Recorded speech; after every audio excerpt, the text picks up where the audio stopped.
चरण सरोज रज निज मन मुकुर सुधार बरनो रघुवर विमल जसु जो दायक फल चार बंधो गुरुपद कंज कृपा सिंधु नर रूप हरि महामोहतम पुंज जासु वचन रविकर निकर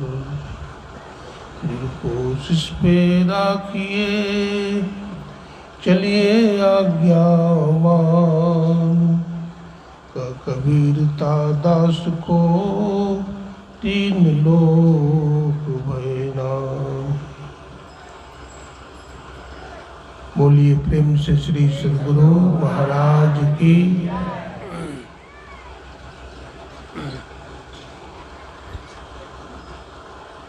अव्यक्त रूप में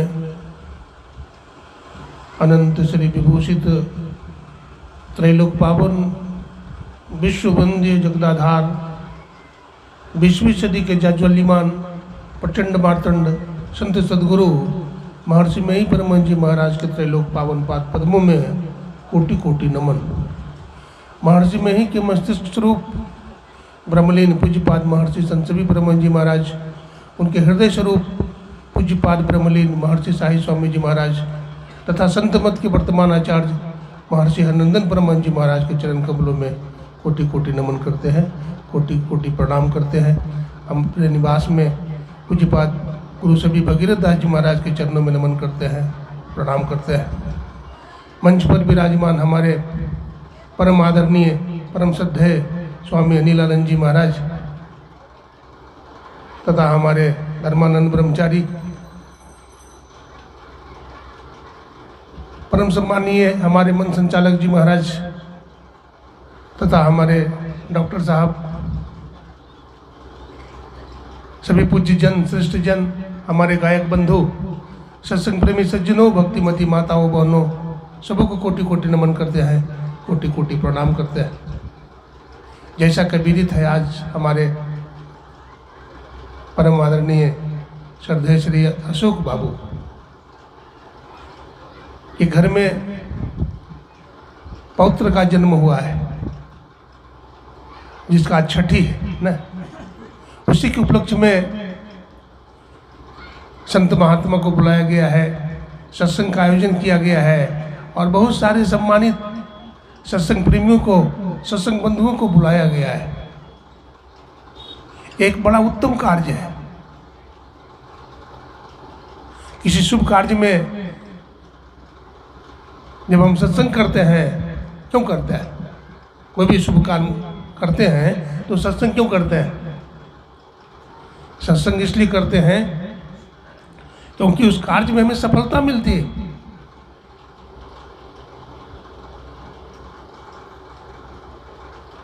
इसलिए हम लोग सत्संग करते कराते हैं।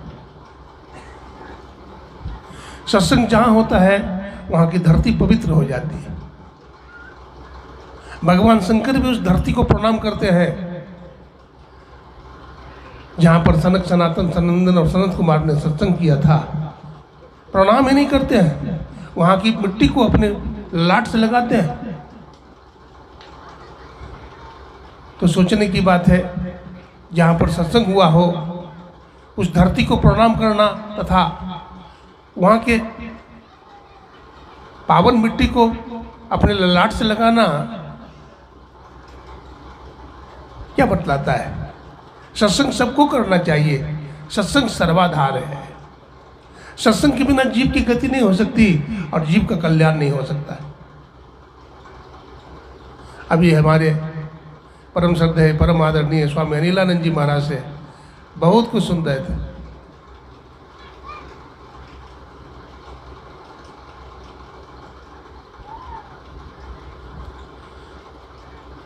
मानव के जीवन में कुछ भी हो जाए, आज तो पहले जन्मदिन है बालक का तो कुछ मिलते जुलते बात सुनाएंगे। जब बच्चा छठी में पढ़ जाता है ना, तो छठी में दादा अथवा माँ दिया बार करके बच्चा को इसे दिखाती है, तो छोटा सा बच्चा दिया का जो लौ है उसको पकड़ना चाहता है, ऐसा करेगा। ऐसा क्यों करता है जानते हैं? इसलिए करता है बच्चा क्योंकि दिया में जो प्रकाश है वो सूर्य का अंश है।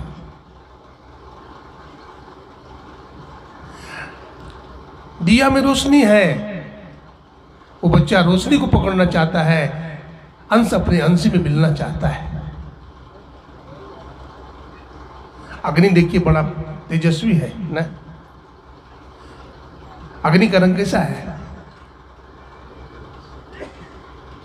साधक को पृथ्वी के समान सहनशील होना चाहिए, जल की तरह शीतल होना चाहिए, अग्नि की तरह तेजस्वी होना चाहिए, वायु की तरह गतिशील होना चाहिए और आकाश की तरह सर्वव्यापक होना चाहिए।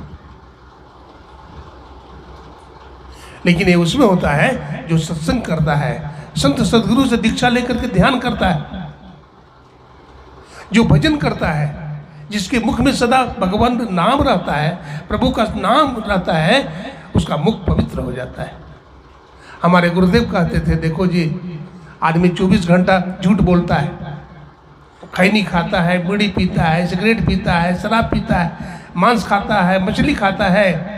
मैं तुम्हें कहता हूँ कि अगर संत वाणी पढ़ोगे, संतों का भजन गाओगे तो तुम्हारा मुख पवित्र हो जाएगा,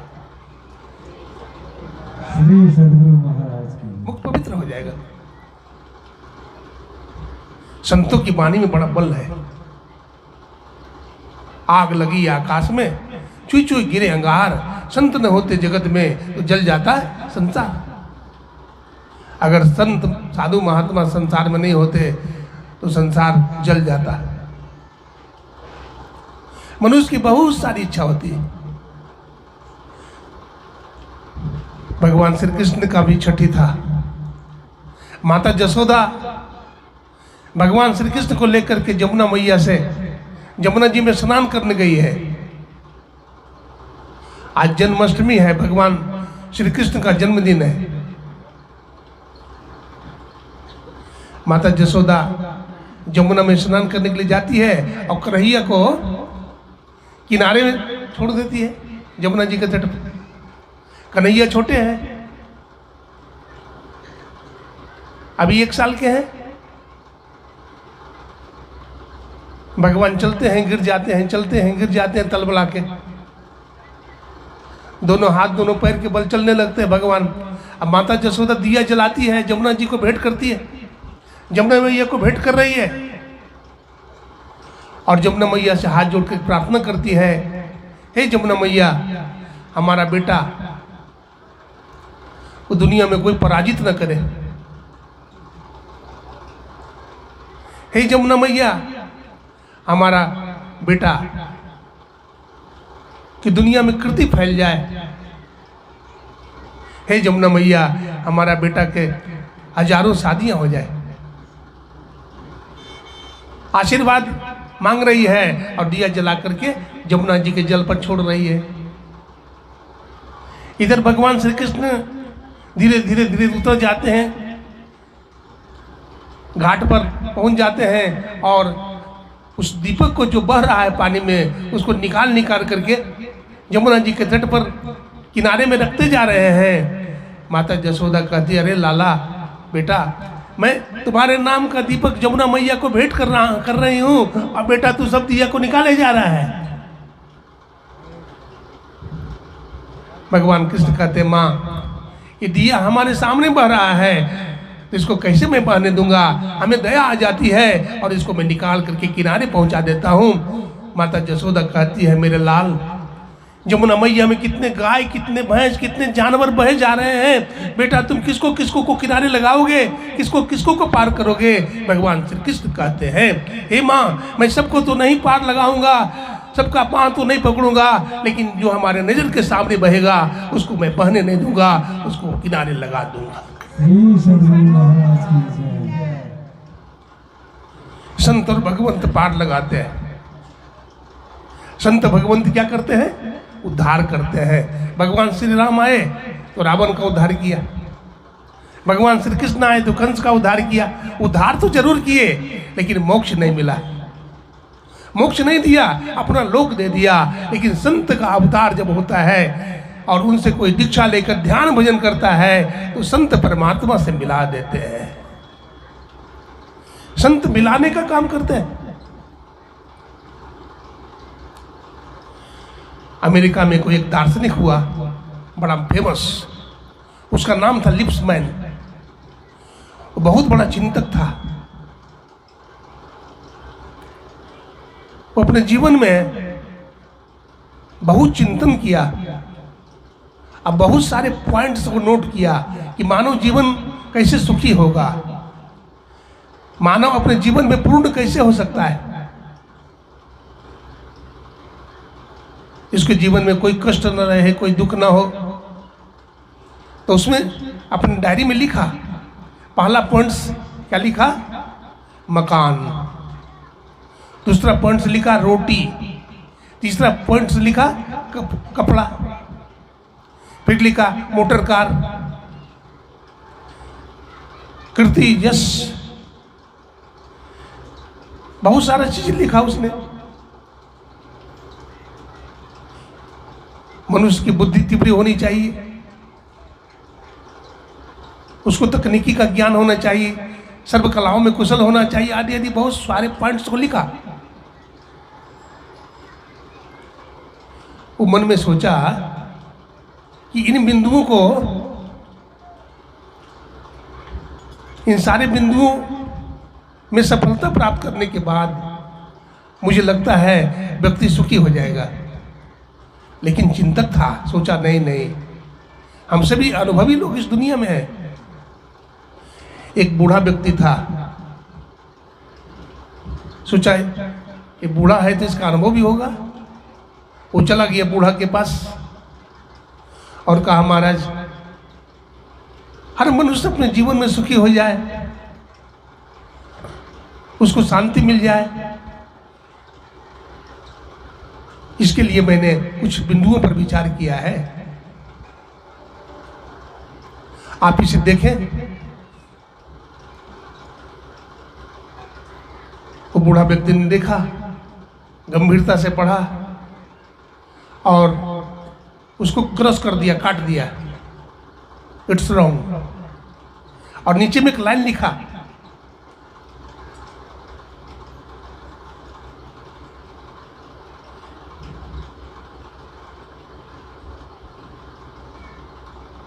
नीचे में क्या लिखा, पीस इज लाइफ, शांति जीवन है।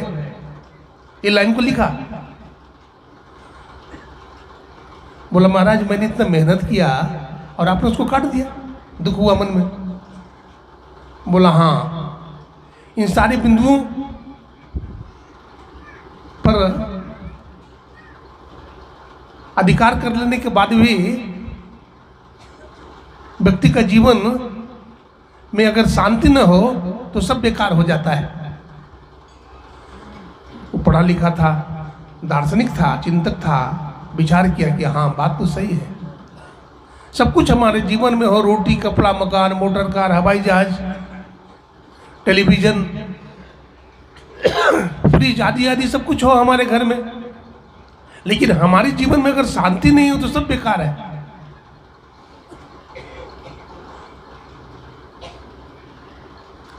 शांति के बिना सब बेकार है। वो शांति कैसे मिलती है? शांति मिलती है सत्संग करने से। एक महात्मा जी सत्संग करके जा रहे थे, तो एक माता जी मिली। और माता जी कहती है, स्वामी जी हमारे घर में भी सत्संग कर देते तो अच्छा रहता। महात्मा जी ने कहा, आप चाहती क्या है? माता जी कहती है, बाबा हम सत्संग कराना चाहती है, हमारे घर में सत्संग कर दीजिए। महात्मा जी ने कहा, आपके पतिदेव घर में हैं? तो कहती नहीं, पतिदेव कारखाना गए हैं, फैक्ट्री। तो आपके पतिदेव आ जाएंगे तो अपने पतिदेव को लेकर आइएगा, तब सत्संग करूंगा। उनके पतिदेव आ गए। उनकी धर्मपत्नी ने पतिदेव से कहा, देखिए न, स्वामी जी आए हैं, हमारी इच्छा है सत्संग घर में हो जाए, आपका क्या विचार है? बोला, हमारा भी विचार है, सत्संग तो बहुत बढ़िया रहेगा, घर पवित्र हो जाएगा, सबको सत्संग मिल जाएगा, सबको ज्ञान मिलेगा, सबको सद्बुद्धि मिलेगी, सबका विचार अच्छा होगा, सभी का विवेक जागेगा, घर के अमंगल खटमंगल सभी दूर होंगे, अशुभ दूर होंगे। अभी सुन रहे थे, जहां सत्संग होता है, स्वामी अनिलानंद जी महाराज सुना रहे थे, जहां सत्संग होता है वहां देवी देवता भी आते हैं।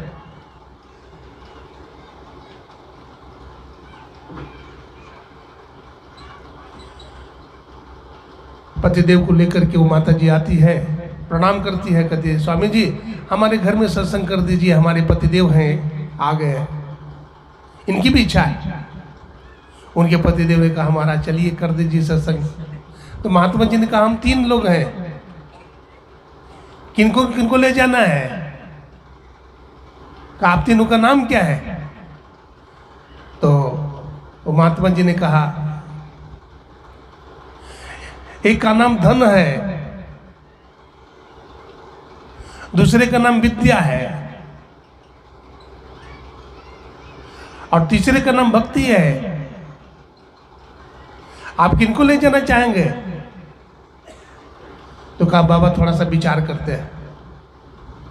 तो घर में पति पत्नी बेटा बेटी मिलकर विचार करने लगे, किनको लाओगे? तो उनके पतिदेव ने कहा, देखो फैक्ट्री में बहुत घाटा लग गया है, नुकसान हो गया है, अगर धन को बुला लेंगे तो अच्छा होगा।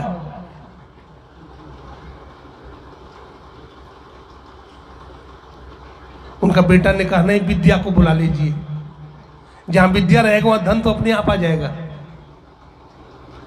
लेकिन उनकी बेटी बड़ी बुद्धिमती थी।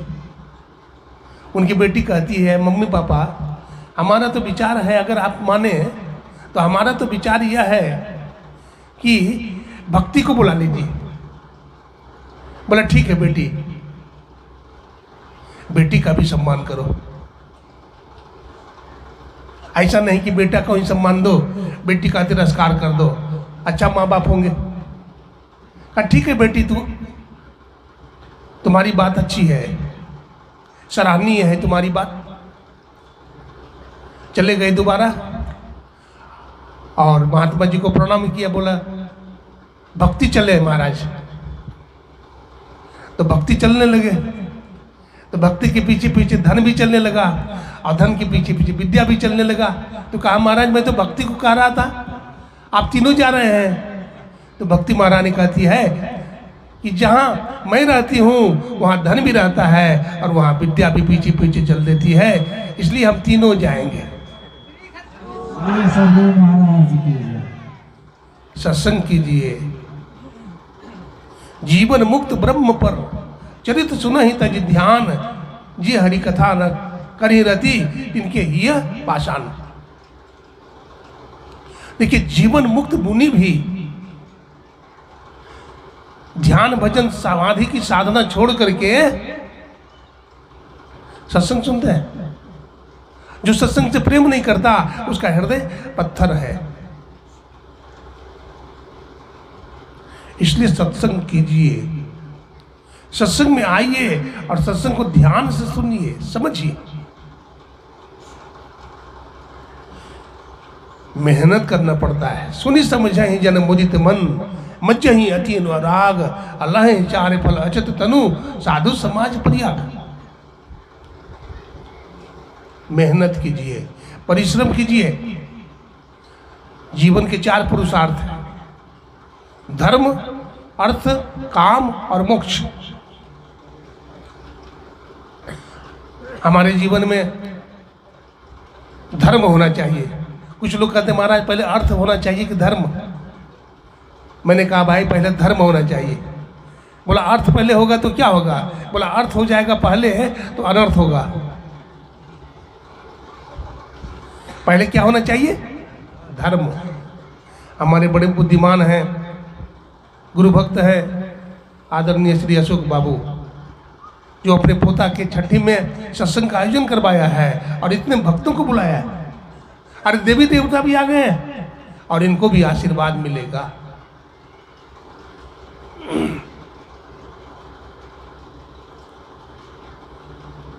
क्या सुना रहा था? बोलिए। देवी देवता भी आते हैं। हमारे दादा को बाबा देवी साहब थे, मुरादाबाद में रहते थे। एक टंडन साहब बड़े पुराने सत्संगी थे, पेशा से वकील थे, बड़े कट्टर थे। अब बाबा साहब तो महाकट्टर थे और उन्हीं से दीक्षा लिया था। तो बाबा साहब सत्संग में बोल रहे थे, सत्संग में देवी देवता भी आते हैं। तो वो खड़ा हो गए उसी टाइम में। आप भी बाबा इसी बोलते रहते हैं, जो मन में आता है लबर लबर करते हैं। बोला कैसे? बोला आप कह रहे थे कि सत्संग में देवी देवता आते, कहाँ देवी देवता हैं? दिखाइए तो। जो मन में आता है सो बोलते हैं। बाबा साहब ने कहा, अरे वकील तुमको कितना समझाऊं, दिन रात झूठ साच बोलता है, पैसा कमाता है, घूस लेता है। ये संत महात्मा कोई भांग खाकर के धर्मशास्त्र लिखा है क्या? आओ पीछे खड़ा हो जाओ। वो वकील को पीछे खड़ा कर लिया। वकील क्या देखता है? सामने में भगवान शंकर, माता पार्वती, लक्ष्मी, भगवान विष्णु, ब्रह्मा ब्रह्मानी और इंद्र आदि सभी देवता पंक्तिबद्ध होकर के सत्संग सुन रहे हैं। श्री सद्गुरु महाराज की जय। क्या सुना रहा था? वहीं आइए। हाँ वो तो सुना रहा था। प्रसंग क्या सुना रहे थे? बाबा देवी साहब का प्रसंग सुना रहे थे। देखिए सत्संग में इधर उधर मत जाइए। बहुत लोग अपना दुकान खोल के बैठते हैं। हाँ बोलो बम तोलो कम।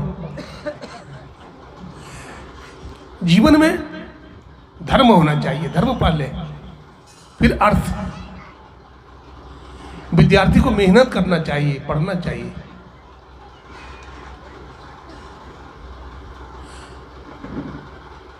जो भक्त लोग हैं, गुरु भक्त लोग हैं, उनको गुरु के आदेश पर चलना चाहिए। त्रैकाल संध्या करना चाहिए। ब्रह्म मुहूर्त में उठिए तो स्नान आदि से निवृत्त होकर के अपनी आसनी बिछाकर ध्यान कीजिए। फिर स्तुति विनती कर लीजिए, आपकी बुद्धि तीव्र होगी और आपको हर काम में सफलता मिलेगी। जो भगवान का भजन नहीं करता है, जो सत्संग नहीं करता है, जो धर्म से दूर रहता है, वो तो चौराहे पर बालू ही फाकता है, धूल फाकता है। वो दिन रात भटकता है, इस चौराहे से उस चौराहे। 150 ग्राम धूल तो फाक ही जाता होगा। अब मिलती क्या है? क्या मिलती है भाई? 2 रोटी, 2 रोटी मिलती। विद्यार्थी को मेहनत करना चाहिए। एक विद्यार्थी था, समझ गए ना,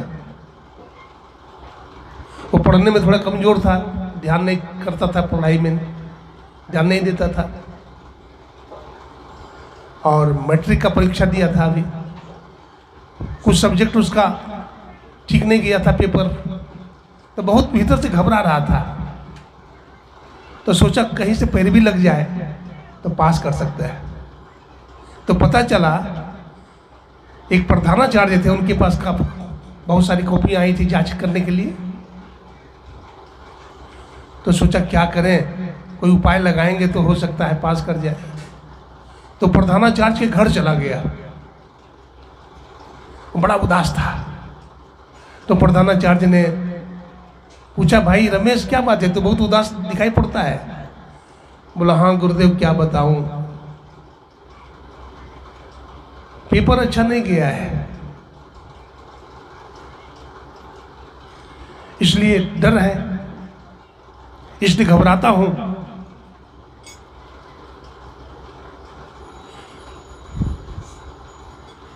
प्रणाम करके चला गया। दूसरा दिन फिर आ गया तो कहा सर प्रणाम कर लिया। बोला सर देखिए ना आज मैं एक स्वप्न देखा हूँ। बोला क्या? बोला स्वप्न ये देखा हूँ आपके पिताजी मुझे दिखाई पड़े और आपके पिताजी कह रहे थे ओ रमेश हमारा बेटा प्रधानाचार्य है वो तुमको परीक्षा में पास कर देगा। तो प्रधानाचार्य ने सोचा ये बड़ा होशियार है, ये बड़ा होशियार लड़का है, ये तो हमको फांकी दे रहा है।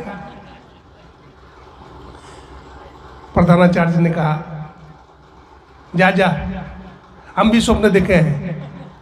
बोला क्या स्वप्न देखे हैं? बोला वो लड़का बड़ा शरारती है उसको पास नहीं करना। तो फिर कहता है ठीक है गुरुजी आपकी इच्छा है, हमारा तो किस्मत फूटा हुआ है, ठीक है मैं आपको प्रणाम करता हूं, मैं जा रहा हूं, लेकिन एक बात कह दूं।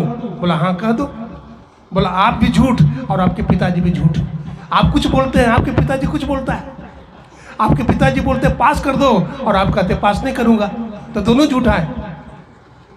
इतना कह करके लड़का जाने लगा तो मास्टर बोलता है अरे अरे सुनो सुनो सुनो जाओ चिंता मत करो, इधर उधर क्यों प्रचार करेगा, हम भी झूठ हमारे पिताजी को भी बदनाम करेगा, जाओ जाओ परीक्षा में तुमको पास कर देंगे। मेहनत कीजिए। विद्यार्थी के लिए क्या है अल्पाहारी कम खाइए। बहुत सारे विद्यार्थी बच्चे बैठे हुए हैं, छोटा छोटा बच्चा बैठा हुआ अल्पाहारी। विद्यार्थी को कम खाओ। गृह त्यागी घर से बाहर होकर गुरुकुल में पढ़ो, अगर गुरुकुल में नहीं पढ़ते हो तो एकांत में पढ़ो, बालकोनी में बैठ के पढ़ो। श्वान निद्रा कुत्ता की तरह नींद तुम्हारा होना चाहिए। बको ध्यानम बगुला की तरह चेष्टा करना चाहिए और काक चेष्टा कौवा की तरह कोशिश करना चाहिए, चेष्टा करनी चाहिए। ये विद्यार्थी के लक्षण है। छोटे छोटे बच्चे दिखाई पड़े इसलिए मैं कुछ बात विद्यार्थियों के लिए कहा। विद्यार्थी को मेधावी होना चाहिए, परिश्रमी होना चाहिए।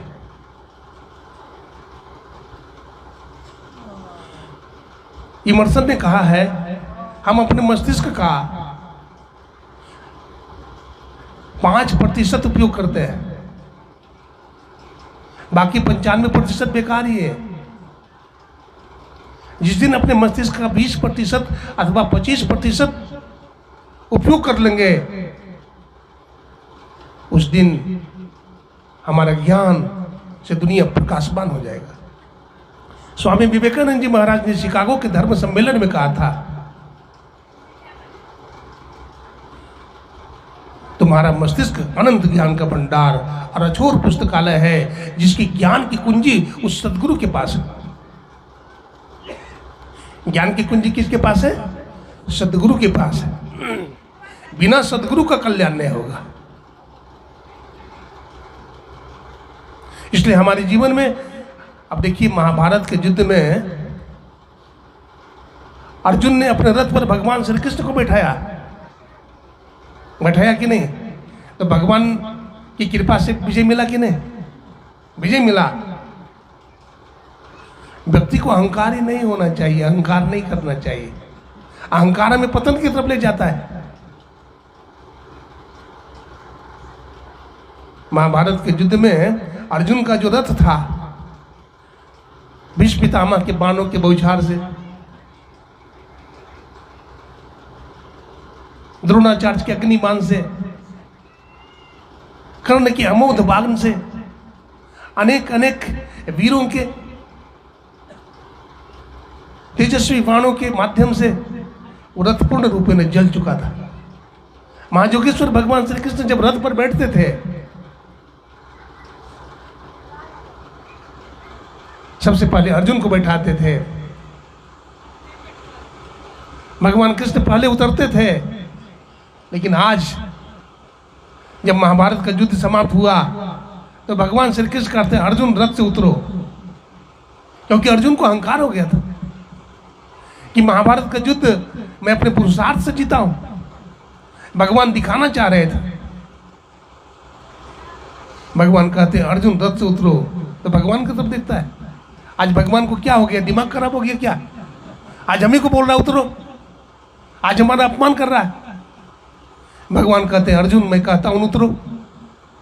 अब भगवान गुरु भी है, अर्जुन के गुरु कई संबंध है भगवान के साथ। भगवान पहले उतरते हैं।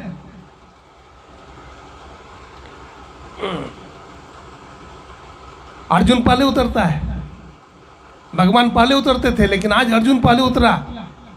तब भगवान श्री कृष्ण जैसे ही रथ के रिकाब से अपना पैर नीचे उतारा, वैसे ही रथ में आग लग गई और रथ जलने लगा। अर्जुन भागा, बोला प्रभु आप अच्छा किए कि रथ से पहले मुझे उतार दिए, अगर नहीं उतारते तो मैं जल करके भस्म हो गया होता। भगवान ने कहा अर्जुन तुम्हारा रथ क्या? आचार्य भीष्म के अग्नि बाण के माध्यम से, द्रोणाचार्य कर्ण विकर्ण के, तेजस्वी बाणों के, तीखे बाणों के प्रहार से तुम्हारा रथ तो पहले ही जल चुका था, लेकिन इसके ध्वजा पर हनुमान जी महाराज को बैठा रखा है और साथ में दुनिया का मालिक जगत पिता श्री कृष्ण इस रथ पर बैठा हुआ था। तुम्हारा रथ क्या था? तो जीव अहंकार करता है। जीव को अहंकार नहीं करना चाहिए। हमारे गुरुदेव लिखते हैं पाखंड अरु अहंकार तजी, निष्कपट हो वरुदीन हो, सब कुछ समर्पण कर गुरु की सेव करनी चाहिए। ये पाखंड और अहंकार हमारा शत्रु है। हम अगर ईश्वर की भक्ति करना चाहते हैं तो गोस्वामी तुलसीदास जी महाराज ने क्या कहा, बड़े भाग मानुष तन पावा। ये मनुष्य का शरीर बड़े भाग्य से मिला है और देवी देवताओं को भी दुर्लभ है, वो हमको मिला है। ये साधनों का धाम है और इसी शरीर में मोक्ष का द्वार लगा हुआ है। और मनुष्य जोनी ही कर्म जोनी है, अन्य सारी जोनी भोग जोनियां है, यहां तक कि देवी देवता का शरीर भी भोग जोनी। इसलिए ईश्वर की भक्ति करने के लिए हमें ये मानव का शरीर मिला है और ये बड़ा ही महत्वपूर्ण है। मानव का शरीर को गोस्वामी जी ने नाव कहा है, संत सदगुरु को मल्लाह कहा गया है और ईश्वर की कृपा को अनुकूल वायु कहा गया है। 3 सूत्र है, मानव का शरीर नाव है, संत सदगुरु मल्लाह है और ईश्वर की कृपा अनुकूलित वायु है। ये तीनों का समागम हो गया है और पूर्ण उम्मीद है कि हम परमात्मा से मिल जाएंगे। जो न तरय भवसागर नर समाज अस पाए, सोकृत निंदक मंदमती आत्म हनकत जाए। तो मानव का जो शरीर मिला है वो ईश्वर की भक्ति करने के लिए मिला है, भजन करने के लिए मिला है और भजन करके परमात्मा को प्राप्त करने के लिए मिला है। देखिए मानव जीवन, ये जो मानव का शरीर है, इस पर एक वेदांती लोग कहानी बोलते हैं। एक व्यापारी व्यापार करने के लिए नेपाल गया। कहाँ गया? नेपाल। तो जंगली रास्ता था, एक पागल हाथी मिल गया और उसको पीछा करने लगा। वो व्यापारी भागा जा रहा है, डर के मारे भागा जा रहा है। अब जंगल में कहाँ भागे, अब खदेड़े जा रहा है हाथी, वो भागा जा रहा है। क्या देखा, एक कुआं है, कुआं के पास एक बरगद का गाछ। अब बरगद की गाछ का जड़ जो है कुआं में लटका हुआ है।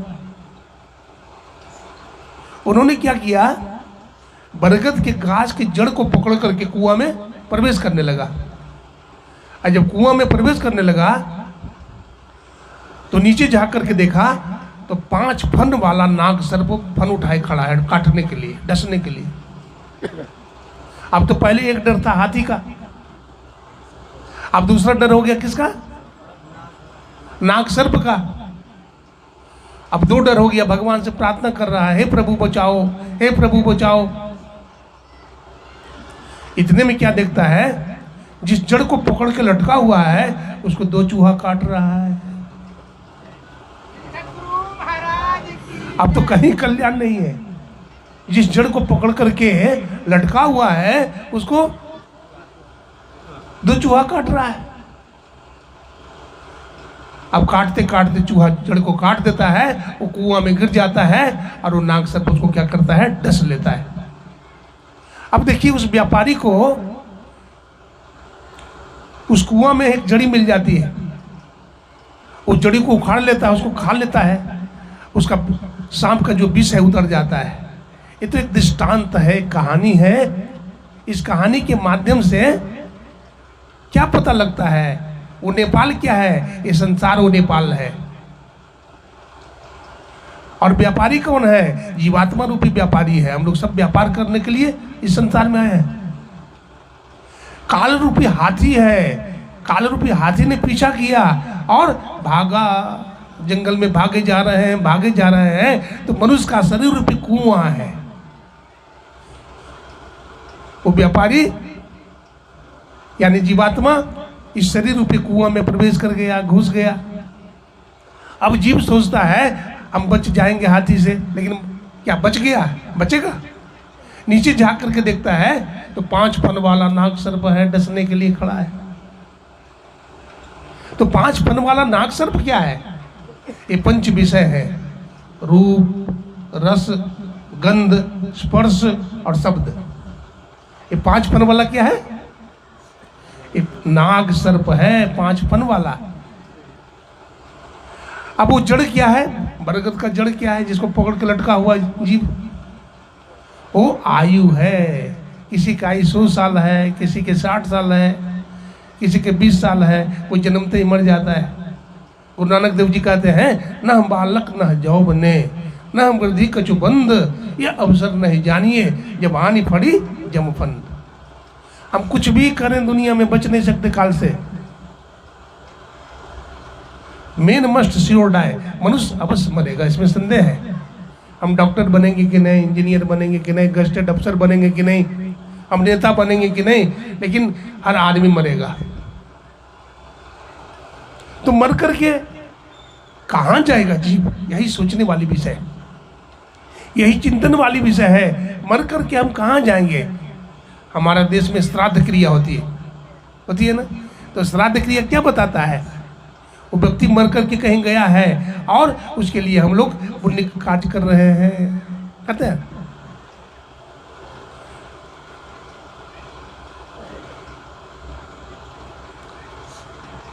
ये चूहा क्या है?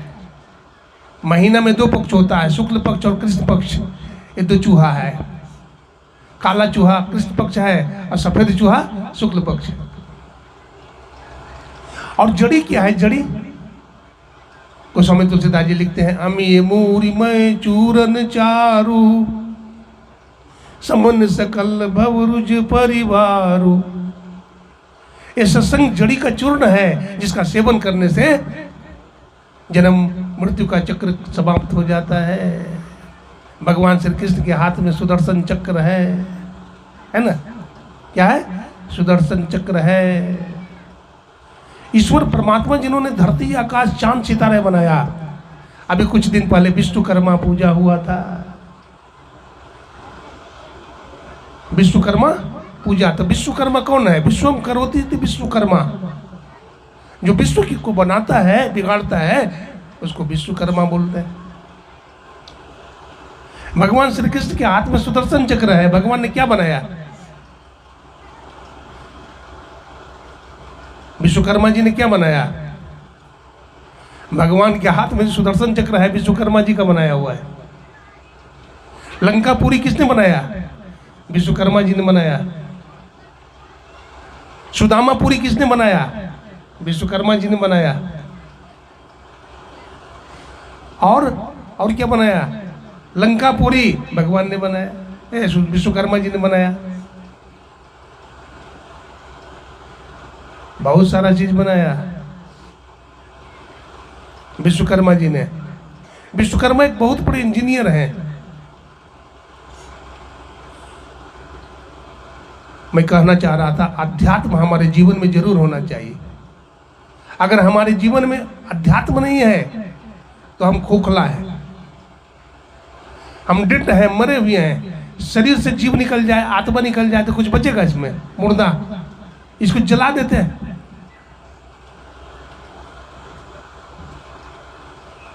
हम आज साधना में गति नहीं कर पाते हैं, भजन में तरक्की नहीं कर पाते हैं। क्यों?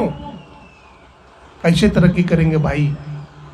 भोजन शुद्ध नहीं है, जल शुद्ध नहीं है, हवा शुद्ध नहीं है, बहुत तरह की बीमारियां, कोरोना वायरस, बहुत तरह की बीमारियां हैं।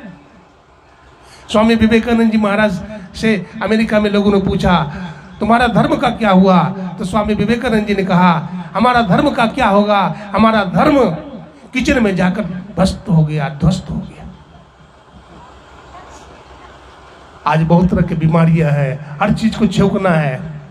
डालडा खा रहे हैं, रिफाइन खा रहे हैं, तेल खा रहे हैं, मसाला खा रहे हैं, गोलगप्पा खा रहे हैं और बीमार हो रहे हैं। अपने इम्यूनिटी को बढ़ाइए, अपने पावर को बढ़ाइए। स्वामी विवेकानंद जी ने शिकागो के धर्म सम्मेलन में कहा work unto death, when I have gone my spirit will work with you, the wealth, fame and enjoyments are only for 4 days, these are mortal, so be careful and stand up and find out the divinity, self realization and deep consciousness. धन जवानी पद सदा नहीं रहते हैं। आज हमारे पास बहुत धन है तो कल भी रहेगा, ऐसी बात नहीं है। आज हम जवान हैं, अपने को बोलते बड़ा हैंडसम है, बड़ा बलवान है, बड़ा ताकतवर है, बड़ा बुद्धिमान है, विद्वान है, धनवान है, कीर्तिमान है, लेकिन सब दिन रहेगी है। संत कबीर साहब ने कहा नाम सुमर नर बाबरे, तेरी सदा न दहिया रे, यह माया कहो कौन की कि करे संग लागी रे, गुदड़ी सी उठ जाएगी चित चित भागी रे। 16 योजन मध्य में चले छठ की छाई रे, सोई दुर्योधन मिल गए माटी के माही रे, नाम सुमर नर बाबरे, तेरी सदा न दहिया रे। रे बाबरे, रे पगले, भगवान का नाम का सुमिरन कर, सुकिरत कर ले, नाम सुमर ले, को जाने कल की, जगत में खबर नहीं पल की, पल की खबर नहीं है। स्वामी विवेकानंद जी ने ही कहा था मनुष्य का शरीर ताजमहल है। क्या है? ताजमहल है। Wealth is lost, nothing is lost. Health is lost, something is lost. But if the character is lost, but everything is lost. हम चरित्रवान बने, हम चरित्रहीन नहीं बने। आज हम इतने चरित्र के मामले में गिर गए हैं कि अपने पड़ोसी की बहन को बहन नहीं कर सकता। हमारे देश में बहुत सारी माताएं, गीता माता, गंगा माता, गायत्री माता, एक नई माता आई है, नाम बताओ? टेलीविजन माता। और टेलीविजन माता, देखिए माता बहुत है। हमारे घर में बोलते बाबा नरक हो गया है। क्यों नरक हो गया? सास बहू में मेल नहीं है, पति पत्नी में मेल नहीं है, भाई भाई में मेल नहीं है, हर जगह द्वंद्व, लड़ाई झगड़ा, फसाद है।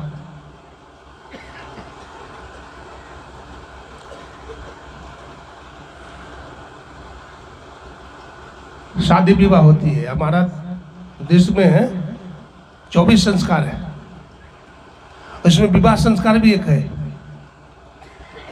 विदेश में जाते हैं, मत कहिए, बड़ी बुरी हाल है, बड़ी बुरी हाल है। वहां जाते हैं तो लगता है जल्दी से भागे, अपना देश भागे, बदबू है, सड़ांध है, लोगों का मन विचार पवित्र नहीं है, भोगी है, लंपट। किसी की पत्नी का हाथ पकड़ लिया, चल दिया बाय बाय करके। लेकिन हमारा देश धन्य है, हमारे देश में चरित्र है, हमारे देश में शील है, हमारे देश में सदाचार है, हमारे देश में संत है, हमारे देश में हिमालय है और हमारे देश में गंगा जी है।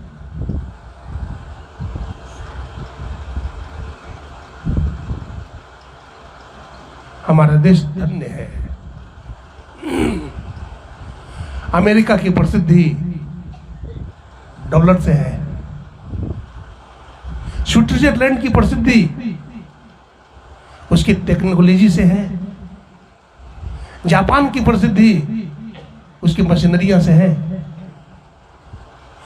ईरान, इराक, कुवैत की प्रसिद्धि पेट्रोलियम और डीजल से है। लेकिन भारत की प्रसिद्धि धर्म गुरुओं से है, संतों से है और सदगुरुओं से है।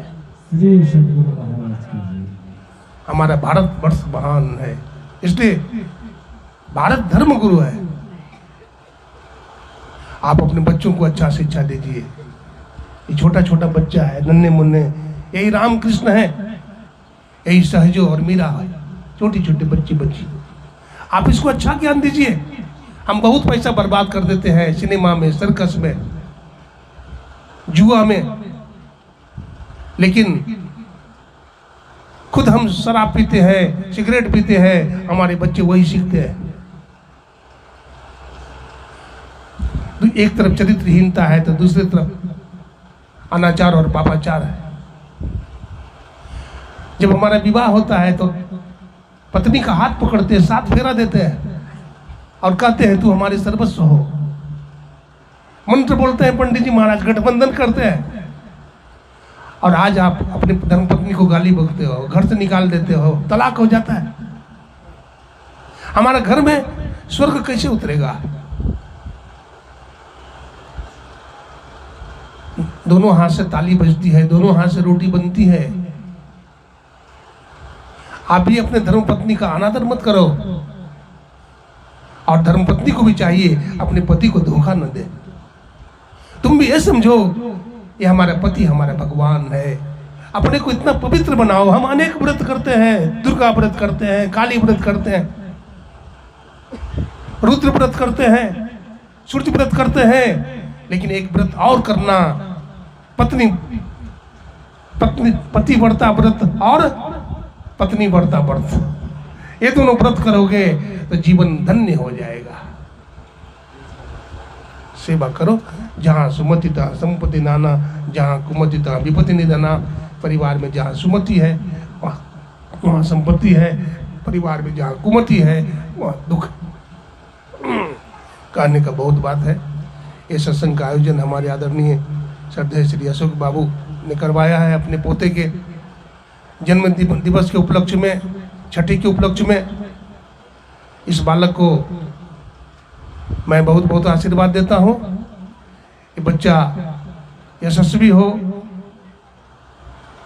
कीर्तिमान हो, सत्संगी बने, धर्मपरायण बने, अपने माता पिता दादा दादी की सेवा करे, समाज की सेवा करे और देश की सेवा करे। ये गुरु भक्त हो, ये सूर्य की तरह देदीप्यमान हो, तेजस्वी हो। इसको हम लाखों आशीर्वाद देते हैं। ये आकाश की तरह सर्वव्यापक हो। इन्हीं आशीर्वाद के साथ मैं गुरु महाराज के श्री चरणों में प्रणाम। हमारे आदरणीय श्री अनिल बाबा ये बड़े सरल महात्मा हैं और बहुत दिन तक सेवा की है गुरु निवास में। सफेद कपड़ा में पहले थे और बहुत सदाचारी भी हैं। सब महात्मा से मिल रखते हैं, किसी से लड़ाई झगड़ा इनका नहीं होता है। तो इनका विचार बड़ा ही शोभनीय है, आदर्शमय इनका विचार है। इनके माध्यम से अभी आप बहुत कुछ सुन रहे थे। मैं गुरु महाराज के श्री चरणों में नमन करता हूँ, सबों को नमन करता हूँ और अपनी वाणी को यहीं पर विराम देता हूँ। बोलिए प्रेम से श्री सद्गुरु महाराज की जय।